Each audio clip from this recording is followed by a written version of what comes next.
우리 보좌 앞에 모였네. 참으로 고마우신 아버지 하나님 감사합니다.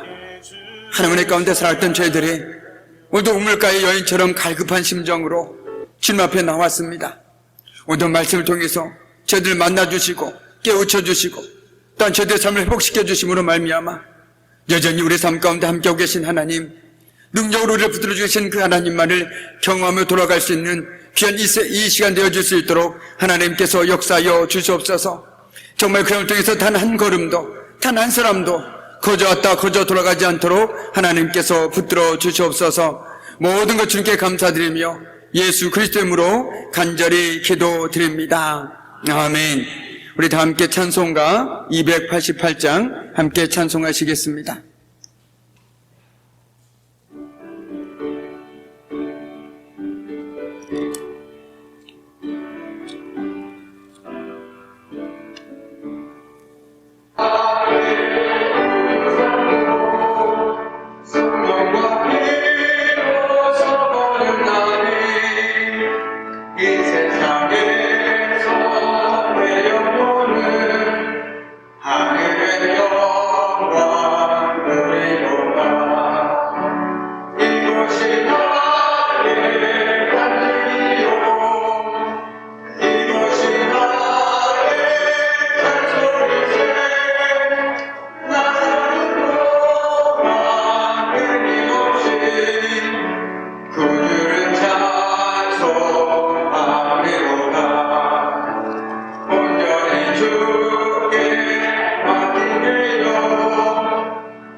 우리 먼저 반갑게 인사 나누면서 우리 말씀을 나눴으면 좋겠습니다. 잘 오셨습니다.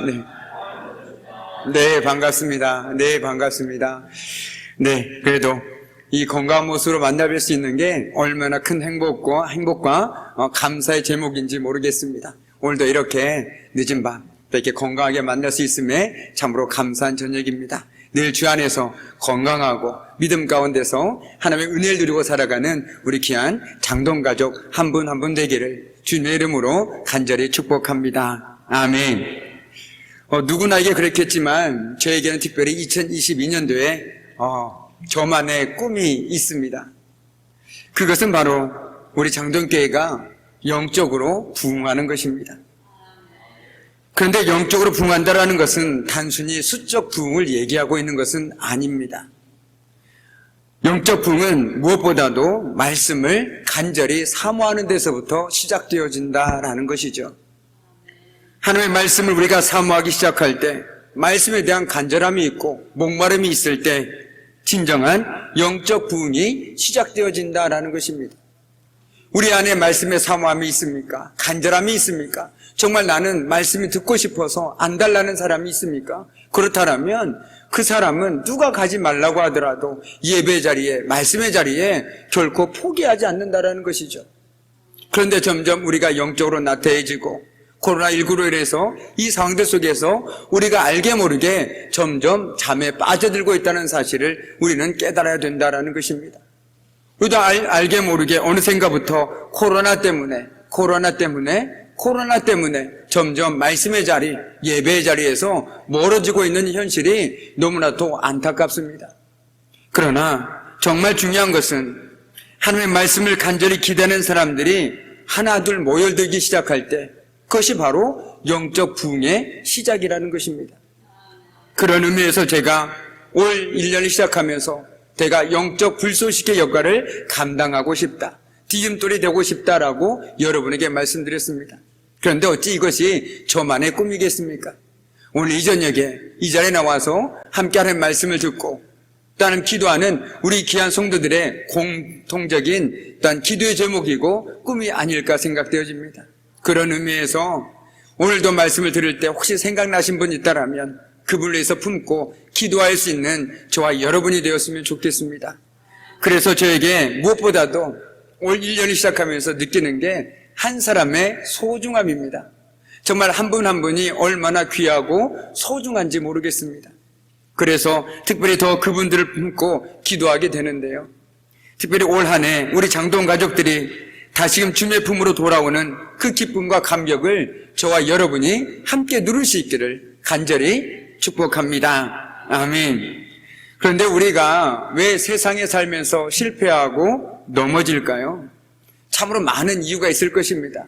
뭐 딱 한 가지로 그것을 꼬집어서 얘기한다라는 것은 조금 어불성설이겠지만 그래도 믿음의 사람들에게 있어서 우리가 세상에서 실패하고 넘어지는 이유는 분명합니다. 기준이 없기 때문입니다. 말씀의 기준이 없기 때문에 이래도 좋고 저래도 좋습니다. 이런들 어떠하리 저런들 어떠하리, 세상에 가면 세상 좋은 대로, 교회 오면 교회 오는 대로. 그러니까 어떻습니까? 기준이 없어 보입니다. 흐리멍텅합니다. 말씀에 기준이 없다 보니까 세상에서 넘어질 수밖에 없고 곧걸어질 수밖에 없다라는 것이죠. 바꿔 얘기한다면 그 안에 말씀이 없다라는 것입니다. 우리 안에 하나님의 말씀이 가득 담겨 있지 않으면 우리는 세상에 나가서 질 수밖에 없습니다. 내 안에 말씀의 능력이 없는데 어떻게 세상에서 싸워 이길 수가 있겠습니까? 내 안에 뭔가 있어야 가서 싸우든지 맞짱을 뜨든지 해야 될 것 아니겠습니까? 그런데 내 안에 텅 비어 있는데 가서 어떻게 싸우겠습니까? 그러다 보니 어떻게 합니까? 타협하게 되는 것이죠. 이래도 좋다, 괜찮다, 한 번 정도야. 이것이 바로 우리가 말씀의 능력이 없을 때, 내 안에 말씀이 없을 때 일어나는 우리 삶의 모습이라는 것이죠. 우리가 교회 문을 나서는 순간부터 세상의 소리가 들려옵니다. 마치 이스라엘 백성들을 지독히도 괴롭혔던, 두려움으로 몰아넣었던 골리앗을 여러분은 기억할 것입니다. 마치 그 골리앗처럼 우리 삶에도 그놈 목소리가 어김없이 들려옵니다. 시시때때로 우리 삶에 출몰합니다. 그 목소리는 우리의 마음과 정신을 쏙 빼놓습니다. 호랑이에게 물려가도 정신만 차리면 산다고 하지요. 그때 필요한 것이 바로 우리는 하나님의 말씀과 말씀이 선포되는 자리로 나아가야 된다는 것입니다. 그때 하나님께서 능력의 말씀으로 우리를 지키시고 보호하시며 말씀대로 역사해 주실 것임을 우리는 믿어 의심치 않습니다. 저와 여러분에게 이 믿음이 있다면 우리는 길을 써서라도 말씀의 자리를 나아갈 것입니다. 말씀이 선포되는 자리, 말씀의 자리가 그 거리가 얼마든지 그 시간이 언제든지 상관없이 그 능력의 자리로 우리는 갈급한 심정으로 나아갈 수밖에 없다는 것이죠. 사모하는 마음으로 나아갈 수밖에 없습니다. 왜요? 그 말씀은 능력의 말씀이고 하나님께서 반드시 이루시는 말씀이기 때문에 그렇다라는 것입니다. 우리가 잘 알고 있는 것처럼 사도행전 27장에 보면 로마로 가던 바울 일행이 유라굴로라는 큰 광풍을 만난 적이 있죠. 그래서 누구도 살아남으리라는 희망을 품을 수가 없었습니다. 여기서 끝났구나, 이제 우리의 삶도 여기서 끝났구나라고 생각했을 그때 오히려 바울은 그들을 향해서 이렇게 말합니다. 그러므로 여러분이여 안심하라. 나는 내게 말씀하신 그대로 되리라고 하나님을 믿노라라고 선포합니다. 여기서 중요한 것은 내게 말씀하신 그대로라는 이 귀한 믿음의 고백입니다. 그 전날 사도 바울에게 하나님께서는 천사를 보내셔서 두려워하지 말아라. 너는 반드시 로마에 가야 할 것이고 너와 함께한 이 사람들은 모두가 살아남을 것이다 라고 분명한 약속의 말씀을 주셨습니다. 그런데 중요한 건 사도 바울은 그 약속의 말씀을 결코 믿어 의심치 않았다는 것입니다. 저는 배를 많이 안 타봐서 모릅니다. 그런데 밤에 심하게 파도가 일렁이는 바다를 본 적이 있습니다. 그런데 너무나도 무서웠습니다. 컴컴한데 그 소리만으로도 저에게 두려움을 주었습니다. 그런데 유라굴로라는 큰 광풍을 만났을 때 정말 그들이 그 안에서 그 두려움이라는 상상할 수가 없겠죠. 그런데 그 순간 내가 하나님의 말씀을 믿고 하나님 말씀하신 그대로 되리라 라고 믿는다라는 것은 정말 대단한 믿음이면은 틀림이 없다라는 것입니다. 그런데 그 믿음의 근간이 무엇입니까? 바로 하나님의 말씀에 근거하고 있다라는 것이죠. 우리가 여기서 기억해야 될 것은 단지 사도 바울은 그 순간에 바울의 희망과 소망의 말이 아니었습니다. 정말 우리가 말씀대로 살 수 있으면 좋겠다, 이 소망의 말이 아니었다는 것입니다. 그냥 두려움을 떨치기 위해 던진 말도 아니었습니다. 이렇게 하면 두려움이 없어지니까 혼자 마치 주문을 외우듯이 자기 주문을 외우는 것도 결코 아니었습니다. 무서워서 혼자 허공에 던진 그냥 무의미한 말도 아니었습니다. 그 상황 가운데서 그가 담대할 수 있었던 이유는 바로 그 전날 밤에 그에게 말씀하셨던 하나님의 말씀이 자기 안에 있었기 때문입니다. 그리고 그 하나님께서는 반드시 말씀하신 대로 역사하실 것이라는 믿음이 있었기 때문에 그는 두려워하지 않을 수 있었다라는 것이죠. 우리가 인생에서 가장 불행한 일은 무엇일까요? 참으로 많을 것입니다.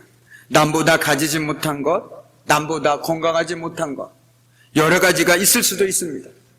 그런데 우리 인생에서 최고의 불행은 바로 하나님의 능력의 말씀을 듣지 못하는 것입니다.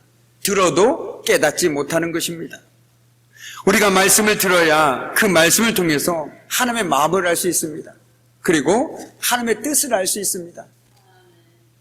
그런데 우리가 하나님의 말씀이 제대로 들리지 않는 것, 그로 인해서 겪는 영적 배고픔과 목마름, 이것이 바로 우리 인생의 최대의 불행이라는 것이죠.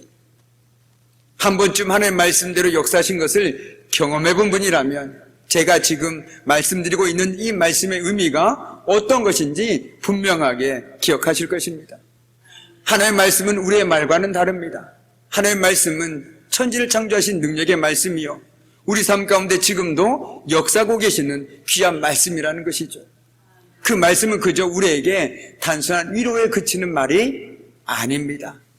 오히려 우리의 삶을 회복시키고 오히려 소망이 없는 가운데 소망을 주시고 불가능 속에서 가능성을 꿰뚫어 볼 수 있는 우리의 믿음을 주시는 귀한 말씀이라는 것입니다. 하나님으로부터 흐르던 영적 생수가 끊어질 때 우리는 영적 위기를 만날 수밖에 없습니다. 신앙생활을 하다가 왜 하나 둘 튕겨 나가게 되는 것일까요? 왜 하나 둘 점점 교회를 멀리하게 되는 것일까요? 가장 중요한 이유는 하나님 말씀에 대한 사모함이 없기 때문입니다. 말씀을 듣긴 들었으나 제대로 듣지 못했기 때문입니다. 말씀을 듣고 깨닫지 못했으며 더 중요한 것은 그 말씀을 통해서 은혜를 누리지 못했다는데 더 큰 이유가 있겠죠. 그러나 정말 중요한 것은 우리가 날마다 말씀을 통해서 우리에게 다가오신 하나님은 오늘도 우리 삶 가운데 일하고 계시고 여전히 우리를 붙들고 계심을 믿는다라면 우리는 다른 것은 다 놓더라도 하나님의 말씀만은 꼭 붙들고 살아가는 인생을 살아갈 수밖에 없다라는 것입니다. 그런데 그것을 알지 못하니 과감히 이 손을 놓아버립니다. 나는 차라리 말씀을 듣는 것보다 사람들 말 듣는 것이 더 좋다. 나는 사람들 말대로 살아가려다. 이렇게 얘기하는 사람들이 너무나도 많이 있습니다. 그런 사람들을 만날 때마다 흔히 얘기하는 것처럼 고구마를 한 100개 정도는 먹은 심정입니다. 가슴이 팍 막혀옵니다. 어떤 말을 해야 할지 정말 막막하고 안타까운 심정뿐이라는 것이죠. 그런데 우리가 할 수 있는 것이 무엇이겠습니까? 아무리 권면을 하더라도 우리가 할 수 있는 부분은 한계가 있다는 것이죠. 그래서 기도밖에 할 수 없는 우리의 연약함이 때로는 안타깝기도 하지만 그 모든 상황 가운데 하나님께서 또한 함께 하실 줄 믿기에 우리도 믿음으로 기도하고 있는 것입니다. 오늘 이스라엘 백성들은 농사 때문에 하나님의 말씀을 소홀히 하다가 말씀의 기근을 맞게 됩니다. 한마디로 농사 때문에 하나님을 저버렸다라는 것이죠. 참으로 그들이 안타까웠던 것은 그들은 바알의 비를 내리는 신이라고 믿고 있었습니다. 바알에게 잘 보여야, 바알을 섬겨야 그들이 가뭄을 겪지 않는다고 생각했습니다. 그래서 하나님의 말씀을 등한시했고 오히려 바알에게 지극정성으로 바알을 섬겼습니다. 농사 짓는 사람들에게 비가 오지 않는다라는 것은 어떤 의미인지 알고 있습니다. 흉년이겠죠. 한마디로 죽으라는 것과 똑같을 수도 있습니다. 그러나 그들은 안타깝게도 번지수를 잘못 찾았습니다. 줄을 잘못 선 것이지요. 마치 썩은 동아줄을 잡은 모양새입니다. 그들은 하나님의 말씀을 들어야만 했습니다.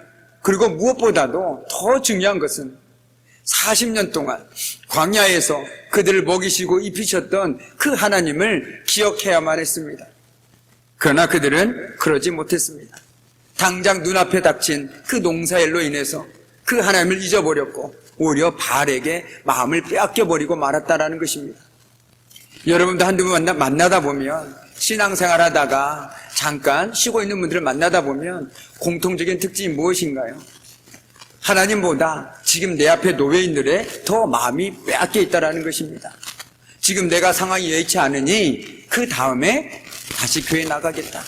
아니면 이걸 해결하고 그 다음에 가겠다 라고 얘기하고 있다는 것입니다. 우선순위가 잘못되었다는 것이죠.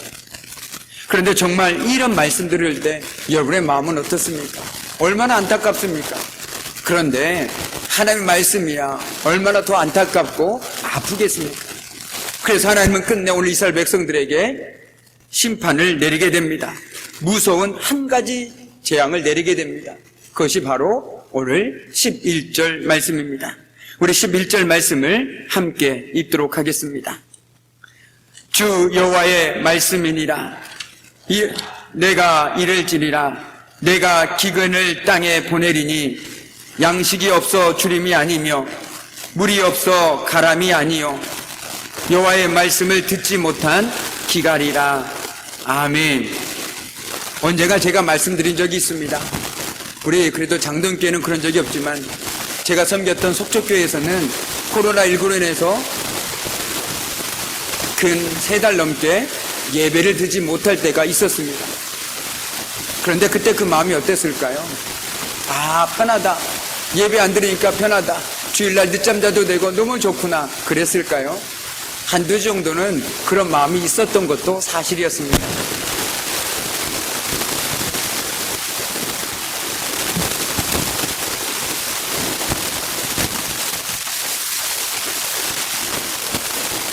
그런데 시간이 지나다 보니 그 마음은 어느새 사라지고 예배를 드리고 싶다. 말씀을 듣고 싶다. 이 마음이 점점점 커지더라는 것입니다. 그래서 3달 후에 드디어 현장 예배를 드리게 되었는데요. 성도들의 그 마음속에 어떤 마음이 있었는지 모르겠지만 그 눈에서 눈물이 나는 것을 저는 많이 보았습니다. 그리고 뭐라고 얘기했냐면 저한테 그러더라고요. 목사님 정말 예배가 드리고 싶었다고. 온라인으로 예배를 드렸지만 그래도 정말 이 자리에 나와서 예배를 드리고 싶었다라고 말씀하는 것을 저는 또렷하게 기억하고 있습니다. 정말 지금도 많은 사람들이 예배를 드리고 싶지만 예배를 드릴 수 없는 상황 가운데 있는 분들이 너무나도 많이 있습니다. 오늘 말씀을 묵상하면서 바로 그분들에게는 오늘 그들에게는 말씀을 듣지 못한 기갈이 바로 그와 같지 않을까 생각되어집니다.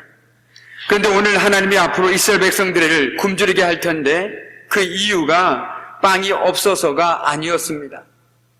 바로 하나님의 말씀이 없어서 그렇다는 것입니다. 우리는 살면서 때론 배고픔과 타는 듯한 목마름을 경험하게 되지요. 우리 몸에 꼭 필요한 것이 채워지지 않을 때 그 고통은 말할 수 없습니다. 그리고 심지어 그것은 우리의 생명과도 직결되어집니다. 그런데 우리에게 있어서 말씀이 바로 이와 같다라는 것입니다. 말씀은요, 생명입니다. 말씀은 우리의 믿음을 꽉 지탱해주고 믿음의 생명력을 좌우합니다. 말씀이 없는 믿음은 맹신이요, 또 다른 우상일 수도 있습니다. 그래서 사람들은 하나님의 말씀을 가리켜서 생명의 말씀이라고 하지 않습니까? 우리에게 생명의 말씀을 들려주십시오. 생명의 말씀이라고 얘기하지 않습니까?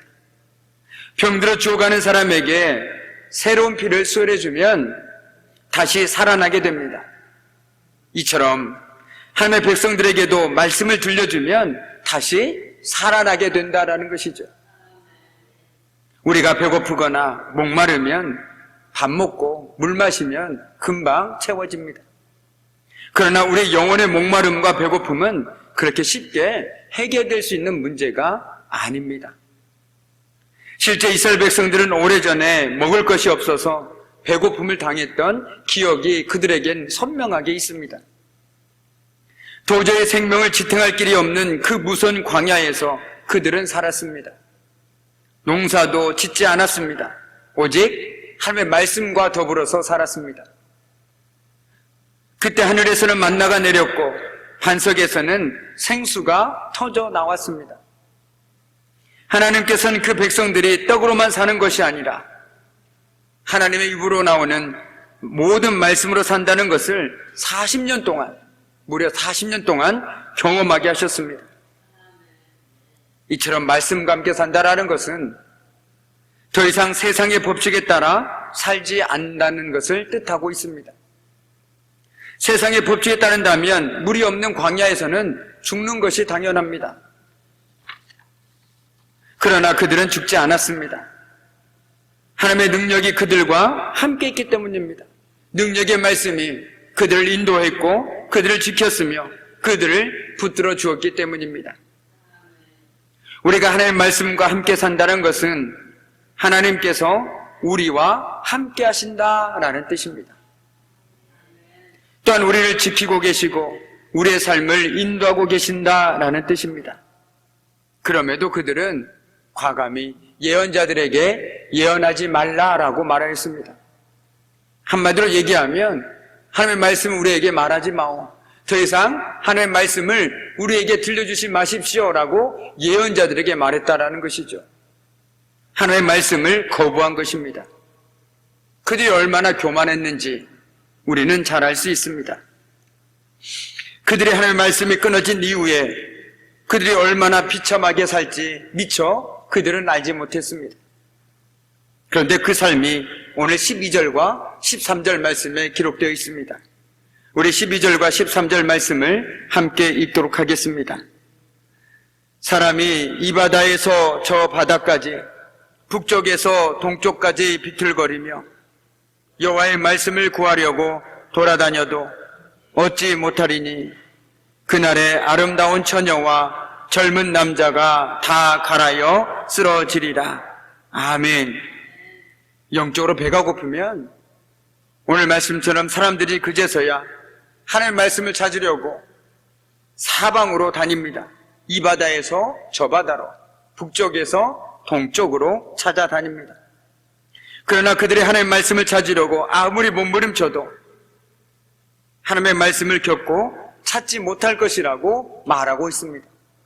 왜냐하면 하나님께서 침묵하시기 때문입니다.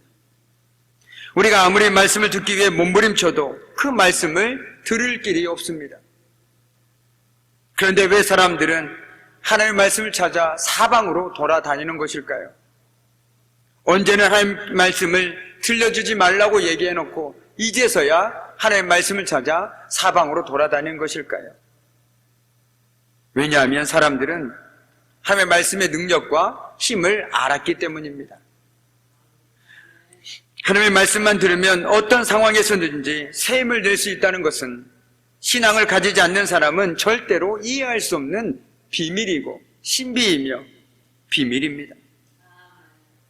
참으로 저와 여러분 힘들었을 때 어느 날 갑자기 하나님의 말씀이 나에게 큰 위로가 되고 능력이 되고 다시금 살아갈 수 있는 힘과 능력이 되는 것들을 경험해 보셨을 것입니다.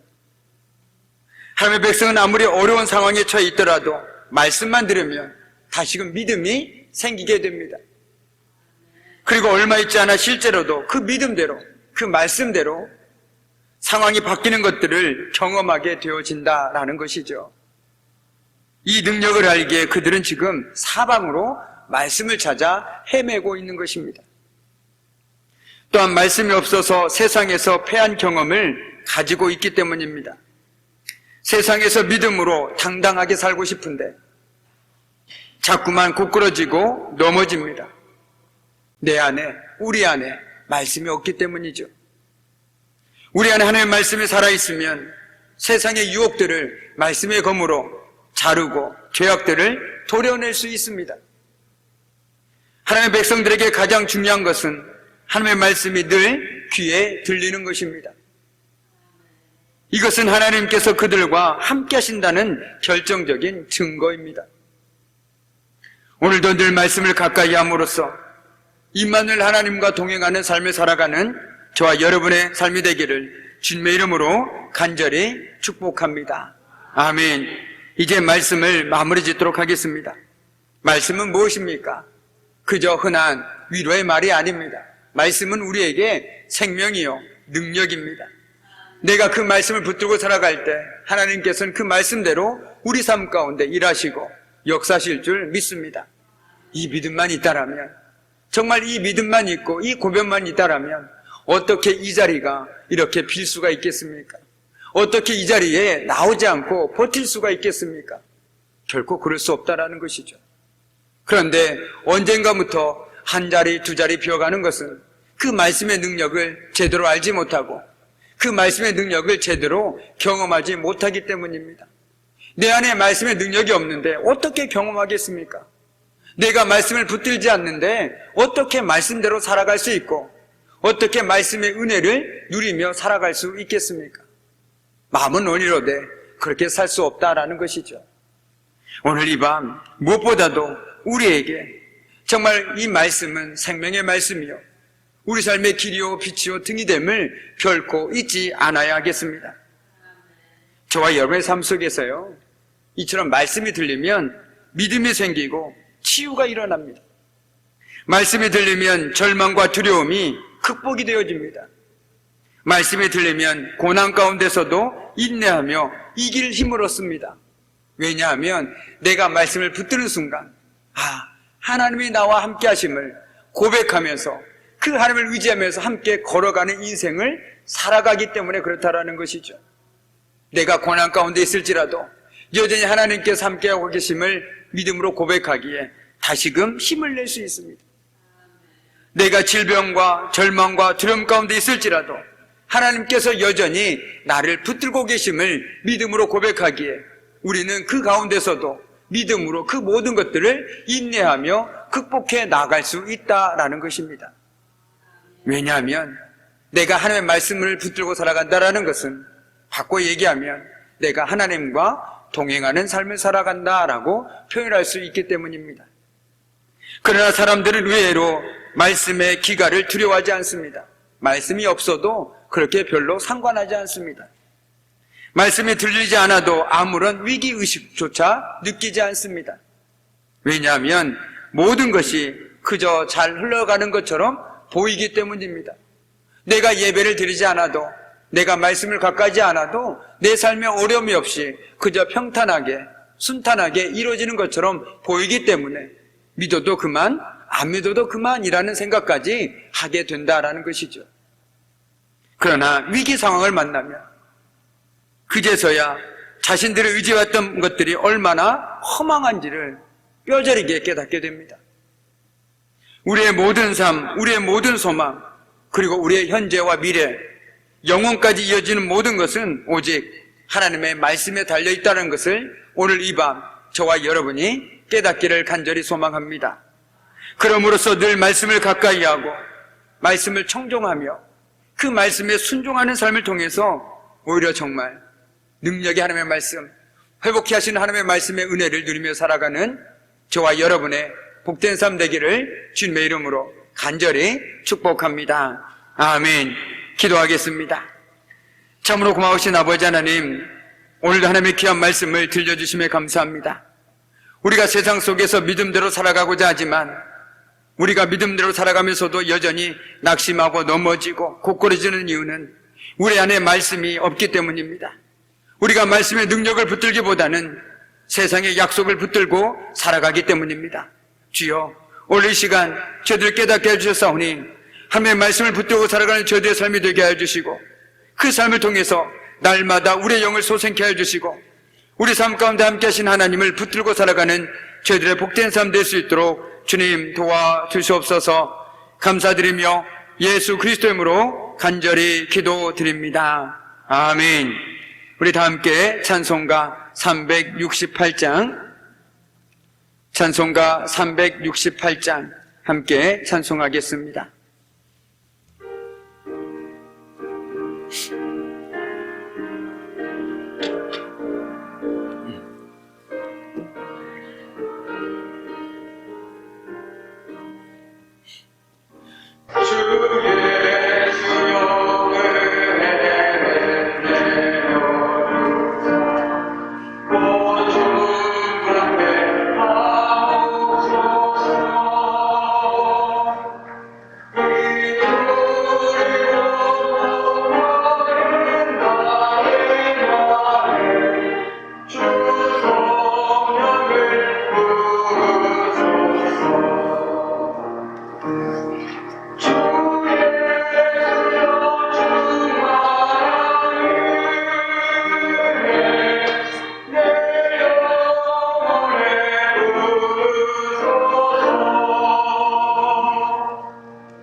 아멘. 오늘 하나님께 귀한 예물을 드린 손길이 있습니다. 우리 감사 예물 이태훈, 임영식, 김용수, 김문숙, 정영로, 그리고 김일수, 그리고 귀한 예물을 드린 손길이 있습니다. 그리고 조금용, 정금숙 가정, 우리 함께 축복하며 기도하겠습니다. 참으로 고마우신 아버지 하나님 감사합니다. 모든 것이 주님의 은혜임을 이 시간 고백하며 오늘도 마음을 담아서 귀한 예물을 하나님께 드리는 손길이 있습니다. 주님, 그 드리는 예물 위에, 그 손길 위에 하나님께서 복을 내려주셔서 결코 마르지 않는 샘처럼 하나님의 주신 복을 누리며 살아가는 복된 삶 되게 해주시고, 또한 특별히 이 시간도 동일한 믿음의 고백으로 하나님께 머리 숙여 기도 간구하는 사랑하는 우리 귀한 장동 가족 한 사람 한 사람 위에 하나 신령한 복으로 더해 주셔서 날마다 주님의 은혜 누리며 살아가는 복된 삶 될 수 있도록 주님 복을 내려 주시옵소서. 감사드리며 예수 그리스도 이름으로 축복하며 기도드립니다. 아멘. 교회 소식 몇 가지만 전해드리겠습니다. 이번 주 낮 예배 후에 임시 당회가 있습니다. 그리고 나머지 교회 소식은 주보를 참조해 주시기 바랍니다. 이제는 우리 주 예수 그리스도의 은혜와 아버지 하나님의 그 무한하신 사랑하심과 성령의 사귐과 임재와 다스리심이 오직 생명의 말씀을 붙들고 오늘도 그 말씀의 능력을 의지하여 살아가기를 결단하는 우리 귀한 성도들의 삶과 그들의 가정과 일터와 사업장 위에 사랑하는 자녀들 위에 그리고 특별히 육신 약함 가운데 있는 우리 귀한 믿음의 권속들과 또한 신앙생활하다가 여러 가지 마음의 상처들과 여러 가지 사정들로 인하여 주의 품을 떠나 살아가고 있는 우리 귀한 믿음의 권속들 위해 이제부터 영원토록 함께 하시기를 간절히 축원하옵나이다. 아멘. 보좌 앞에 모였네. 함께 주를 찬양하며